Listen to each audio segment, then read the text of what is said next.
Hello students, आज हम करेंगे डायरेक्टरेट ऑफ एजुकेशन की वर्कशीट नंबर 103 जिसका सब्जेक्ट है इंग्लिश और आज डेट है 7 नवंबर 2020।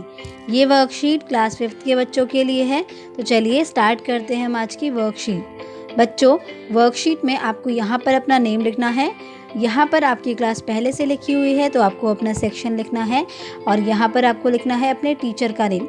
हमारी जो आज की वर्कशीट है उसका टॉपिक यूनिट गुलिवर्स ट्रेवल्स से लिया गया है। Good morning students, read the story Gulliver's travels and find out 2 words that are used to describe the country where Gulliver traveled to।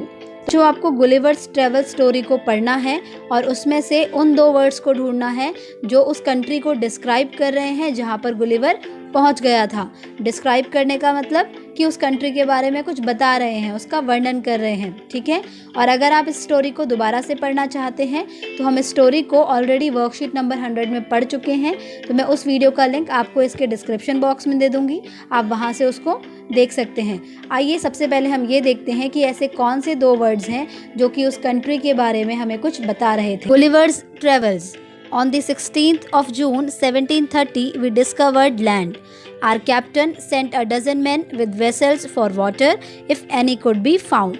तो 16 जून 1730 को हमने एक जगह को खोजा और हमारे कैप्टन ने 1 दर्जन आदमियों को वेसल्स क्या होते हैं, बर्तन, ठीक है, वेसल्स लेकर पानी लेने के लिए भेजा।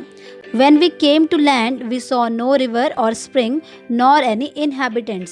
तो जब हम लैंड पर आए तो हमें ना तो वहाँ पर कोई रिवर यानी नदी दिखाई दी और ना ही कोई स्प्रिंग क्या होता है, जहाँ ज़मीन में एक जगह पर पानी जब इकट्ठा हो जाता है और वो ज़मीन के अंदर से ही बाहर निकलना शुरू कर देता है, उसे हम कहते हैं स्प्रिंग। तो ना तो हमें वहाँ पे कोई रिवर दिखाई दी और ना ही कोई स्प्रिंग दिखाई दी और ना ही हमें वहाँ पे कोई इनहेबिटेंट कौन होते हैं, उस जगह पर रहने वाले निवासी, तो ना तो हमें वो दिखाई दिए। I went on to explore, और मैं आगे बढ़ता गया। The country was barren and rocky. The country was barren and rocky. तो वो जो कंट्री थी वो कैसी थी, बैरन और रॉकी थी। बैरन मतलब बंजर और रॉकी मतलब पथरीली, ठीक है। तो अब आपको पता चला कि कौन से 2 वर्ड्स हैं जो कि उस कंट्री को डिस्क्राइब कर रहे हैं। वो 2 वर्ड्स हैं बैरन एंड रॉकी। ओके, यहाँ पर लिख देंगे बैरन एंड रॉकी, ठीक है। बैरन और रॉकी वर्ड्स हमें उस कंट्री के बारे में डिस्क्राइब कर रहे हैं, यानी कि उसके बारे में बता रहे हैं। Describing words are also called adjectives. Describing words को एडजेक्टिव्स भी कहा जाता है। हिंदी में इसे हम विशेषण कहते हैं। Adjectives tells us more about a noun. Adjectives हमें नाउन के बारे में बताते हैं। Let's sing a song together, the adjective song. An adjective can tell us more about a noun. Colour, shape and size, its texture और its sound. तो एक adjective हमें नाउन के बारे में बहुत कुछ बताता है। उसका कलर यानी कि उसका रंग, उसका शेप यानी कि उसका आकार, उसका साइज यानी कि कोई भी चीज़ बड़ी है या छोटी है। इट्स टेक्सचर क्या होता है कि कोई भी चीज़ छूने पर कैसी महसूस हो रही है, मुलायम या कठोर। और उसकी साउंड यानी कि उसकी आवाज़। For interesting writing the adjective is your friend. Describe from beginning to the end.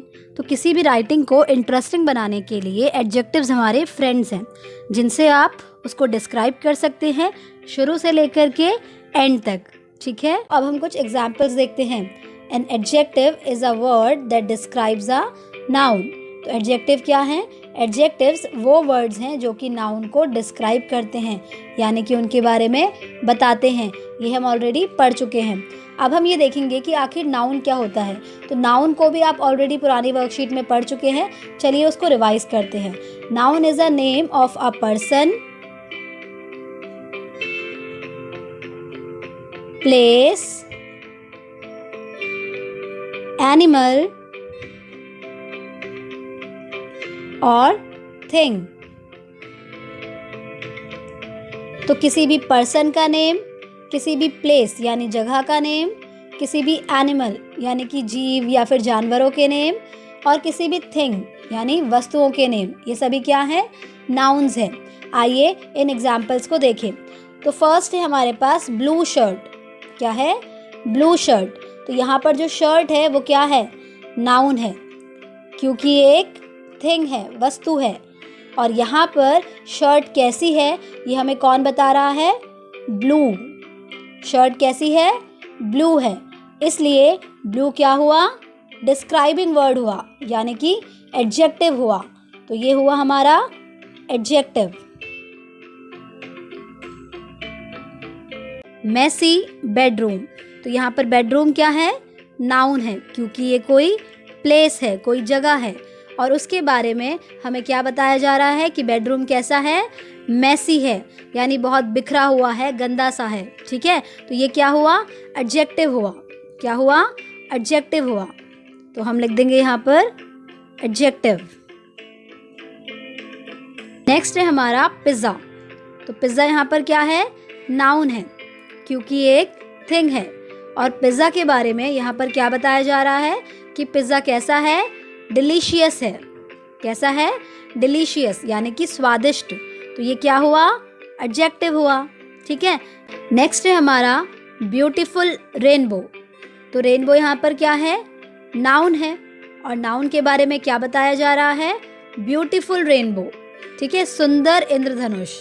तो इसलिए ब्यूटीफुल क्या हुआ, एडजेक्टिव हुआ। नेक्स्ट है फ्लफी बनी।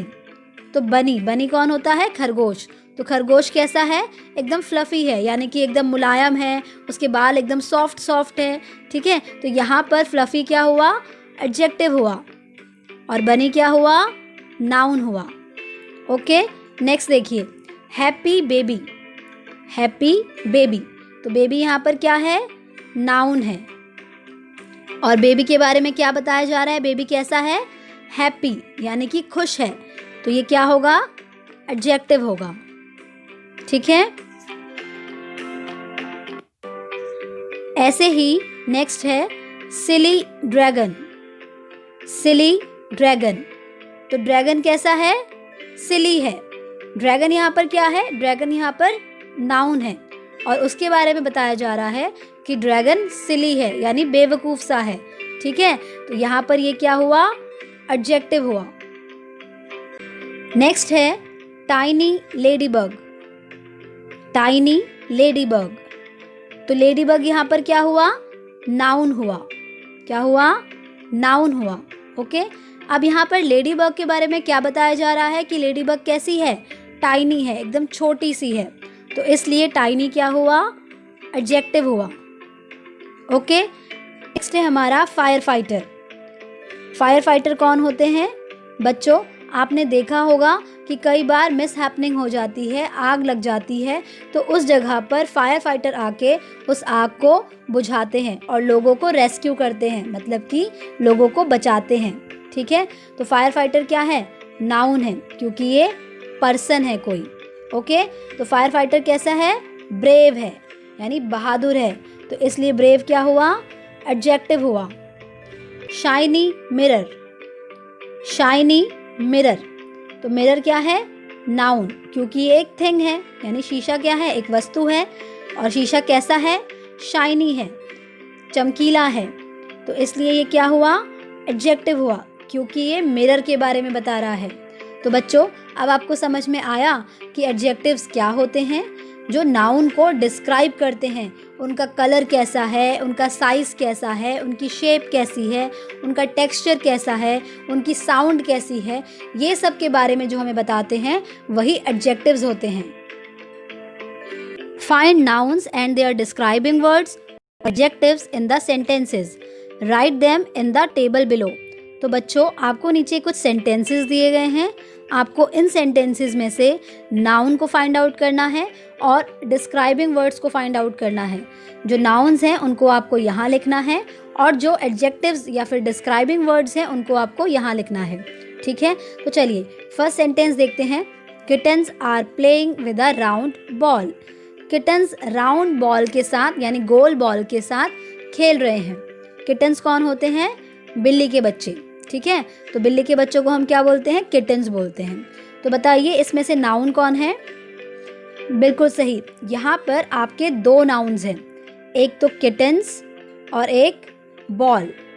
ये क्या है? एनिमल है, और ये क्या है? थिंग है। ओके, तो ये दोनों क्या हुए? नाउन हुए। तो आप दोनों को यहाँ पे लिख देंगे, किटन्स एंड बॉल। अब हमें ये बताना है कि यहाँ पर एडजेक्टिव क्या है। तो यहाँ पर एडजेक्टिव क्या है? राउंड। क्या है एडजेक्टिव? राउंड। क्योंकि राउंड हमें किसके बारे में बता रहा है? बॉल के बारे में बता रहा है कि बॉल कैसी है? राउंड है, गोल है, उसका आकार बता रहा है। ओके, तो एडजेक्टिव में यहाँ पे आ जाएगा राउंड।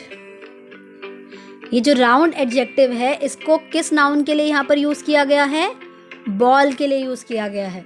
ओके, नेक्स्ट जो दो सेंटेंसेस हैं वो आपको खुद से करने होंगे, जिसमें से एक है I have a beautiful dress, मेरे पास एक सुंदर सी ड्रेस है, और दूसरा है my mother is a kind women, मेरी मदर जो हैं वो बहुत ही दयालु हैं। तो इन दोनों में से आप नाउन्स और एडजेक्टिव्स को यहाँ पर लिखिएगा। इसी के साथ आपकी आज की वर्कशीट कंप्लीट होती है।